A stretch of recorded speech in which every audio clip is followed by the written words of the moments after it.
क्या आपने कभी सोचा है कि जिस भारत में आज हम रहते हैं उसकी पहली ईंट कब और कहां रखी गई थी? हम अक्सर राजाओं और महाराजाओं की कहानियां सुनते हैं, लेकिन आज हम समय के उस पर्दे को उठाने जा रहे हैं जिसके पीछे 9000 साल पुराना रहस्य छिपा है। इस पूरी सीरीज में हम आपको ले चलेंगे एक ऐसे सफर पर जो आज से 9000 साल पहले की उन गुमनाम पहाड़ियों से शुरू होकर आज के आधुनिक भारत तक आता है। हम देखेंगे कि कैसे एक शिकारी इंसान ने पहली बार घर बनाना सीखा, कैसे चाणक्य ने अखंड भारत का सपना बुना, कैसे मुगलों और अंग्रेजों ने इस सोने की चिड़िया को लूटा और कैसे हमारे क्रांतिकारियों ने अपने खून से आजादी की इबारत लिखी। मेहरगढ़ की पहली झोपड़ी से लेकर चंद्रयान की चांद पर लैंडिंग तक और आज के विकसित भारत तक हम हर उस मोड़ को झेलेंगे जिसने हमें भारतीय बनाया है। तैयार हो जाइए दुनिया के सबसे बड़े और सबसे विस्तृत ऐतिहासिक सफर के लिए। इस वीडियो में हम भारत का संपूर्ण इतिहास बताने जा रहे हैं, तो बने रहिए अंत तक। कल्पना कीजिए आज से करीब 9000 साल पहले का वो समय जब इंसान गुफाओं से बाहर निकल रहा था। पाकिस्तान के बलूचिस्तान में कच्ची मैदान के पास एक इलाका है जिसे मेहरगढ़ कहते हैं। यहाँ के लोग दुनिया के पहले इंजीनियर और किसान थे। गहराई से देखें तो मेहरगढ़ के लोग सिर्फ खाना बदोश नहीं थे, उन्होंने मिट्टी की ईंटों के ऐसे घर बनाए जिनमें अनाज रखने के लिए अलग से कमरे थे। उन्होंने जौ और गेहूं की खेती करना शुरू किया जो उस समय पूरी दुनिया के लिए एक अजूबा था। लेकिन सबसे चौंकाने वाली बात है, खुदाई में मिले इंसानी जबड़ों से पता चला कि वे लोग पत्थर की बारीक ड्रिल से दांतों का इलाज करते थे। यानी 9000 साल पहले भारत की इस मिट्टी में डेंटिस्ट्री का जन्म हो चुका था। वे लोग कपास उगाना भी जानते थे, जिसका मतलब है कि कपड़े बुनने की कला की जड़ें भी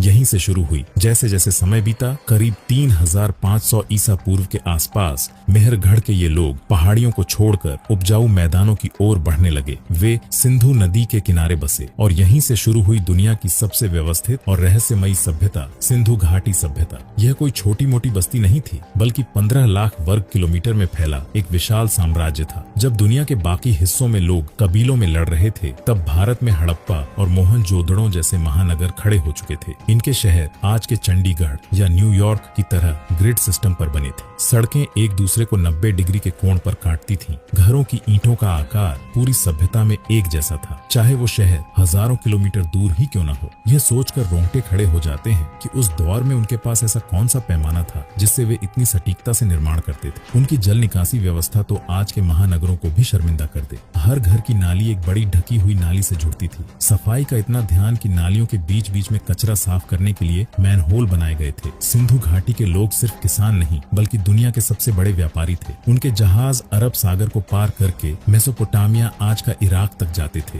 खुदाई में मिली उनकी मोहरों पर